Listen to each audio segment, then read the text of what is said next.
¿Vieron eso? He visto mejores ranas que esta, y otras peores, pero no hay que demeritar en lo absoluto a este animal. Oriundo de Alaska y Canadá, la rana de madera es un anfibio con una característica muy peculiar, la cual consta de congelarse casi en su totalidad durante el invierno, incluyendo órganos como el cerebro, el corazón o los ojos, y cuyo método de supervivencia extrema consiste en acumular glucosa de una manera considerable en sus tejidos para poder hibernar sin deshidratarse, de acuerdo con Don Larson, biólogo de la Universidad de Alaska. Y una vez el clima se vuelva el adecuado para la supervivencia de la rana, este se descongela y sus órganos vuelven a funcionar, como si de una caricatura se tratase, ya que si alguno de nosotros quisiéramos replicar esta hazaña, ya acabaríamos más tiesos que Belmont de acá a unos meses. Un animalito que, teniendo como 7 centímetros, desafía por completo a un proceso natural que, para la mayoría de otros seres vivos, significaría una muerte total, y vuelve como si de un fénix se tratase cuando el clima se vuelva el adecuado. Todo esto me recuerda a cierta saga de Nintendo que todos daban por muerta, pero no fue hasta estar en la exitosa Switch hasta que por fin pudieron darle un regreso digno. Y esta otra también. Y esta también. Y esta, bueno, creo que ya se entendió el punto. Todos hemos oído a esa persona que a este punto puede considerarse especial decir que Nintendo tiene un panteón de franquicias olvidadas y que solo les importa Mario, Zelda y Pokémon. Lo primero lo puedo llegar a entender, pero ¿qué más se podía esperar de una compañía con una cantidad exorbitante de franquicias que van desde el Mario de toda la vida hasta...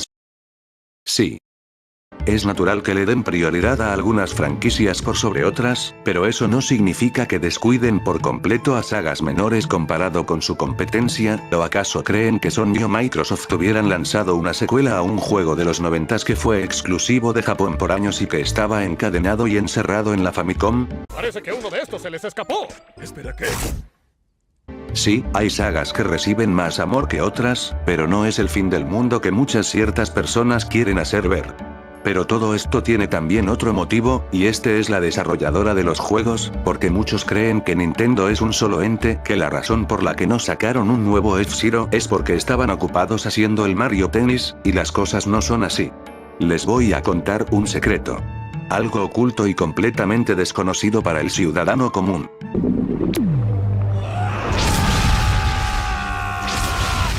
Nintendo no es una persona, sino una compañía que tiene diversos estudios tanto internos como externos desarrollando los juegos. Al ser una empresa con varias de las IPs más famosas en la historia,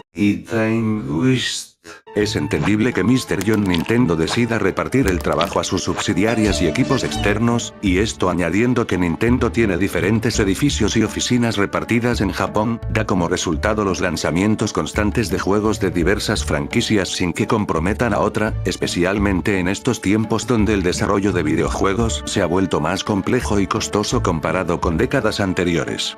Aunque para ver la historia de los equipos de desarrollo de la gran N primero debemos volver en el tiempo, a una época donde si no vivías en mi país estabas pasando piola, los 80s. Oigan, ¿sabían que Mario se llamaba John Man?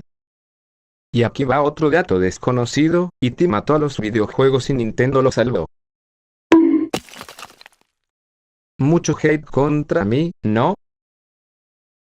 Fue en esta década fue cuando Nintendo dio un salto grande, alejándose aún más de su etapa de fabricante de juguetes, y si bien ya habían experimentado antes con la Game & Watch o la Color TV Game, la NES/Famicom fue el parteaguas entre la Nintendo que se codeaba con los Yakuza, y no los que cantan en karaoke o los que son amos de casa, y la Nintendo desarrolladora de videojuegos. Aquí se tenían 4 divisiones principales, siendo todo proveniente de la misma Nintendo, desarrollado bajo el mando de Hiroshi Yamauchi, y esto siendo Nintendo R&D 1, el cual es el equipo de desarrollo más veterano y comandado por aquel que no debe ser nombrado según Nintendo, o Gunpei Yokoi para los patus, una de las mentes más grandes de la gran N y teniendo el pensamiento tan innovador de este en todo el equipo, el del pensamiento lateral con tecnología marchita, siendo esto el desarrollo de hardware y software de calidad con recursos baratos u obsoletos, o en otras palabras, este Nintendo boliviano quiso armar una Game & Watch con botellas de Coca-Cola, deja tu like y comparte para que el mundo vea su genio. Este estudio fue el responsable del desarrollo de juegos como Metroid, Kid Icarus, Duck Hunt, los Famicom Detective Club, Ice Climber, los juegos de deporte de la NES, los 2 juegos de Rob y varios más en el caso de la Famicom. Por el lado de la Game Boy hicieron el Tetris, Mario Land, Wario Land, Metroid 2 y el Dr. Mario, así como ser responsables del desarrollo del hardware de la Game Boy, la Game & Watch. Bueno, no todo puede ser buena noticia, supongo. Pero esto no quita el hecho que este estudio fue importantísimo y liderado por una gran persona con un talento inigualable para convertir tecnología desfasada en éxitos. La segunda división fue liderada por Masayuki Uemura, y estos eran el equipo especializado en hardware de Nintendo, principalmente enfocados en la NES y SNES, y en cuanto a juegos se centraron más en ports o versiones mejoradas como el Donkey Kong y Donkey Kong Jr. de NES, aunque tienen el crédito de haber trabajado en el primer juego dirigido por Eiji Aonuma, Marvelous.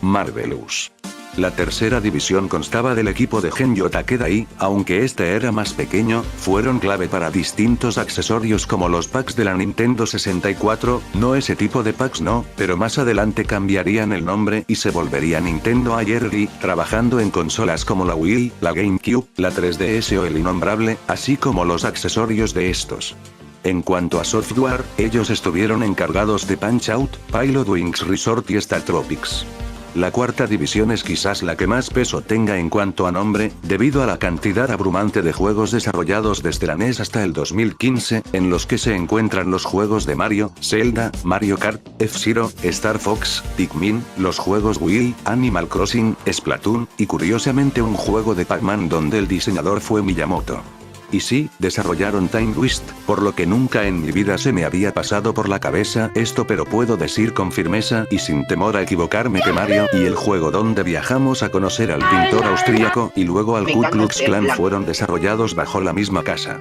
Cada vez más canon. Este estudio luego se fusionaría con otro y formaría Nintendo IPD, donde continuarían trabajando hasta el día de hoy en diversos juegos de las mismas sagas.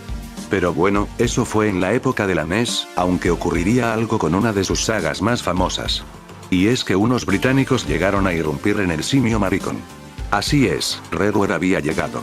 Trayendo tecnología de 3D pre-renderizado, fueron los encargados de darle un lavado de cara al gorila más famoso de los videojuegos, y un punto de inflexión en cómo Nintendo desarrollaría cada producto, ya que, si bien habían otros estudios desarrollando videojuegos como HAL Laboratory, estos eran más cercanos a Nintendo, a diferencia de Rare, que era un estudio que ni siquiera estaba en Japón.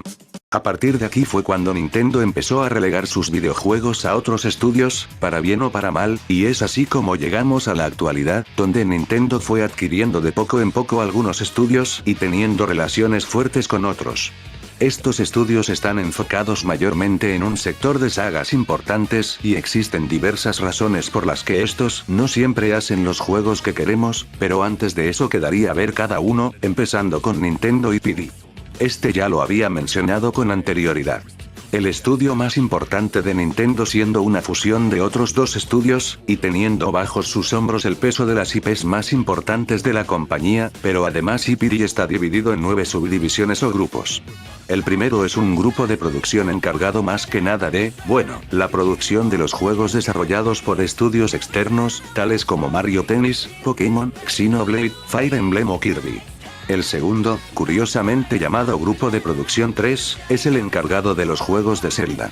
Este grupo está puramente enfocado en esa saga con Aonuma como productor y Fujibayashi como director, manteniendo la esencia de esta en cada una de las nuevas entregas, y fueron los que pensaron en reinventar la saga. El grupo de producción 4 está a cargo de toda la wea casual que saca Nintendo, rollo Miitopia, Nintendo Labo, Ring Fit, One Duo Switch, Nintendo Switch Sports o Tomodachi Life. Sí, ellos son los responsables de que esta vaina exista.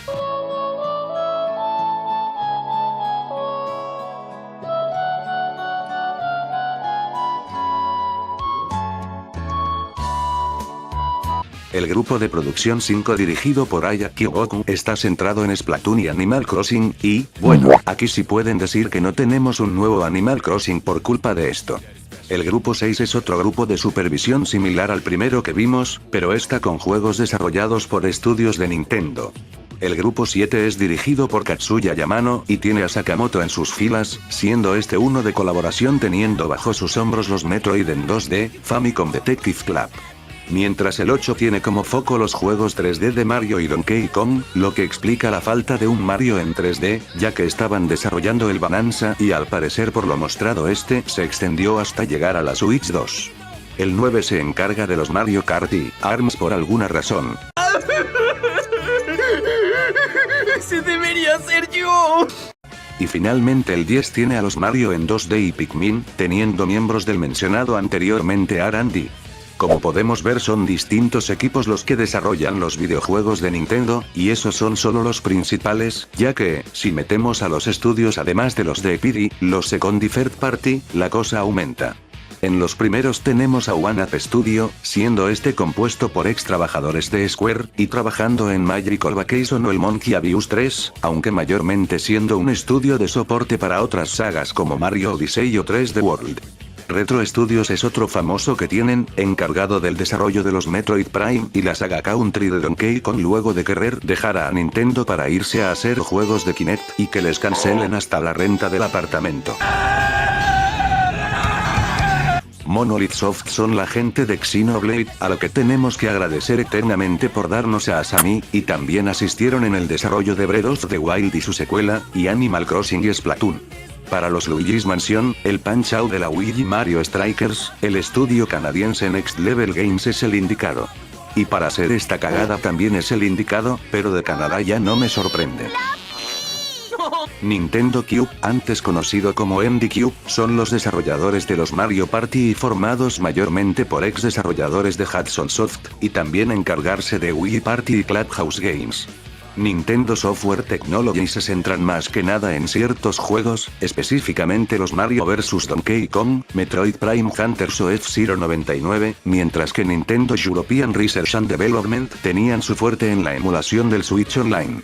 En cuanto a los desarrolladores externos, el Kirbo es casi exclusivo de HAL Laboratory, bueno eso y el jueguito ese de los ovnis, además de que antes trabajaron en Super Smash Bros y los juegos de Mother, mientras que Intelligent Systems carga con el peso de darnos los Fire Emblems, los juegos de la saga Wars, Paper Mario, WarioWare y Pushmo. Cabe aclarar que estos dos estudios son extremadamente cercanos a Nintendo, porque Intelligent Systems se originó específicamente para trabajar en juegos de Nintendo, y la relación que tuvo la gran N con HAL Laboratory es tan estrecha que un trabajador de ahí llegó a ser presidente de la compañía del logo rojo y blanco, por lo que estos dos estudios trabajan casi exclusivamente para Nintendo, teniendo uno que otro juego por ahí que fue publicado por otra compañía.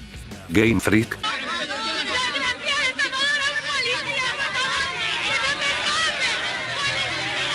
Sí, ya todos hemos puteado a este estudio al menos 10 veces por día, yo lo hice hace una hora porque los teammates que te dan para los raids son una poronga, pero no se puede menospreciar la importancia que tuvo en Nintendo, siendo los desarrolladores de los juegos principales de Pokémon y dueños de una parte de la IP, y si bien, para esto sí dejan exclusivo los juegos, porque comparten dueño con Nintendo y Cripsource, estos sí han lanzado varios juegos para otras plataformas, incluyendo lo más reciente que tienen por lanzar, y que me hace cuestionar de las prioridades de esta compañía en cuanto al apartado gráfico se refiere. Sin embargo, Pokémon genera plata y Game Freak conocen de sobra todo lo relacionado al desarrollo de los monstruos de bolsillo, así que tendremos a este estudio para rato, ya si es algo bueno o malo lo dejo a su criterio. Y ya que hablé de Cripsource, ellos se especializan más que nada en los spin-offs de Pokémon, como Pokémon TCG o Detective Pikachu, además del modelado de los Pokémon en los juegos principales. Camelot son los expertos en los juegos de deporte de Mario, o bueno, en su mayoría, ya que los principales que son golf y tenis son hechos exclusivamente por ellos, y eso les quita el tiempo de trabajar en un nuevo Golden Sun, otra de las sagas desarrolladas por ellos.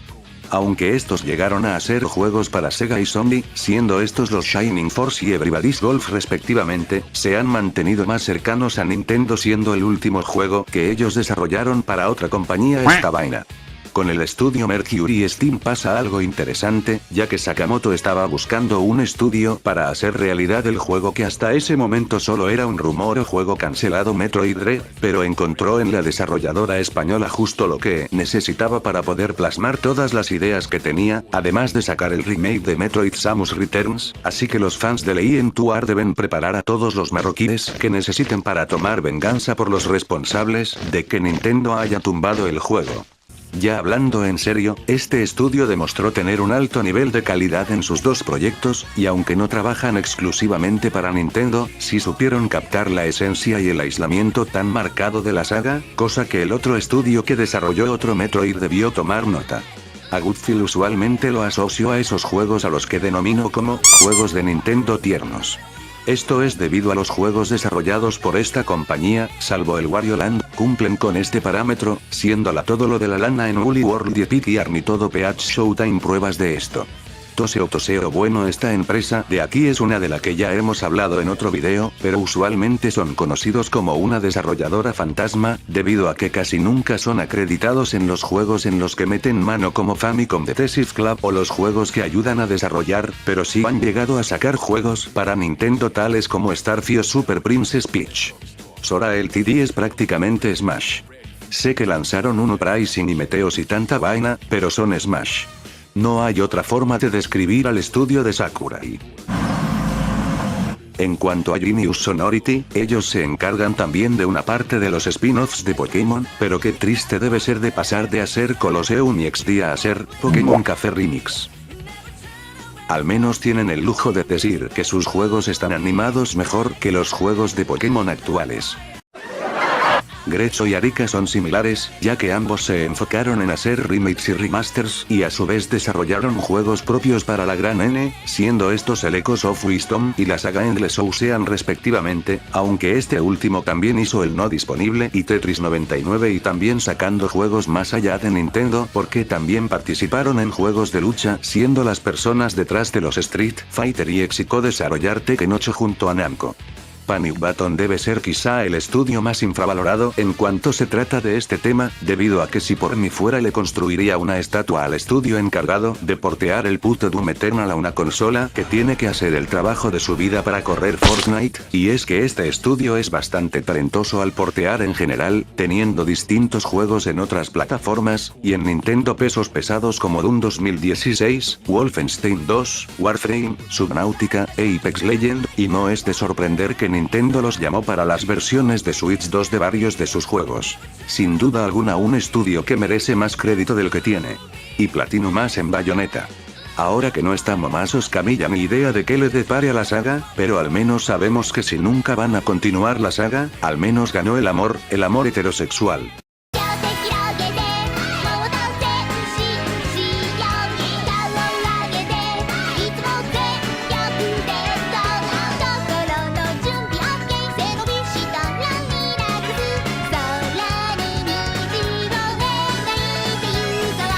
Sumando a estos también se tienen los estudios grandes o medianos que usualmente colaboran con Nintendo, tales como Bandai Namco y Smash 4 y Ultimate, Sega con F-Zero GX, Capcom con Minish Cap, o Koei Tecmo con todos estos. Con todo esto nos podemos dar una idea de por qué Nintendo no saca los juegos más pedidos, ya que, si bien se tienen muchos estudios, estos están enfocados en solo una cierta cantidad de juegos en específico, más no en todos. Por lo que por ejemplo, no le puedes pedir a Camelot que haga un Zelda o reclamar que sacan mucho Pokémon y que deberían dejar de sacar juegos de esta saga para lanzar otro F-Zero.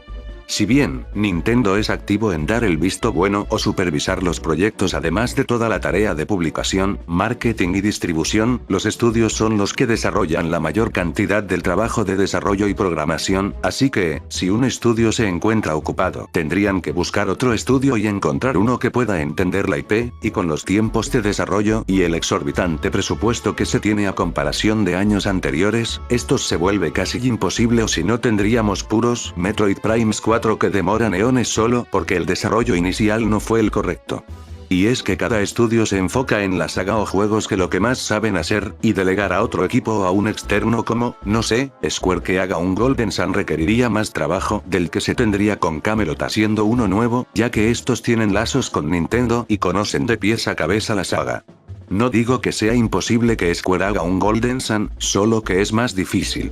También está el peso del interés tanto de Nintendo como de los estudios en desarrollar los juegos y que se den las condiciones necesarias para que el juego no sea un fracaso.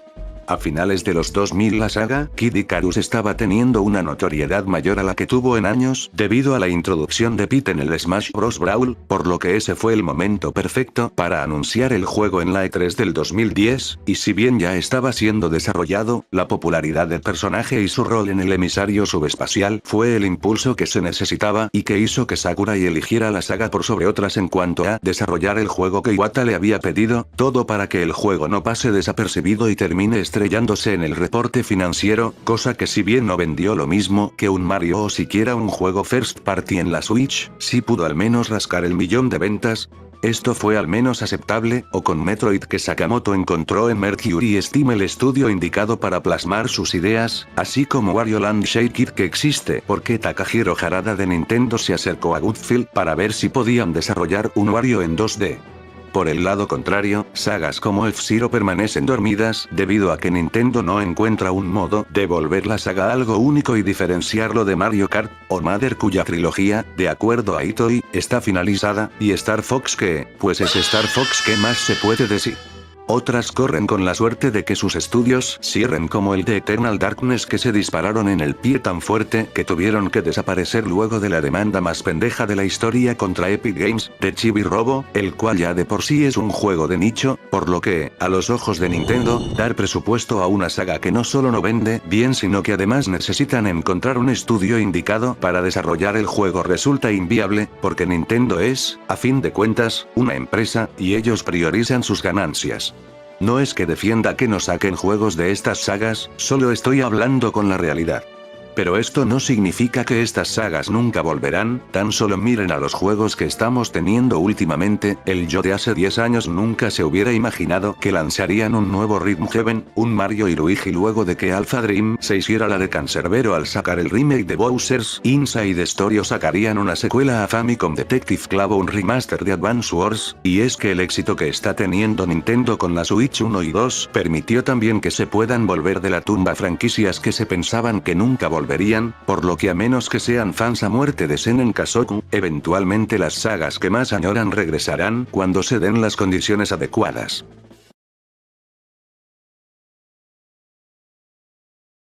Solo escucha un poco y sacarás esa basura de música de tu cabeza. Y no sé, o sea, está bien si igual ya no quieres hablar o lo que sea. Porque entiendo pues todo el daño que ha sucedido todo este tiempo y todo este año. Es que a ti. Y ya. Caramba, es la mejor parte.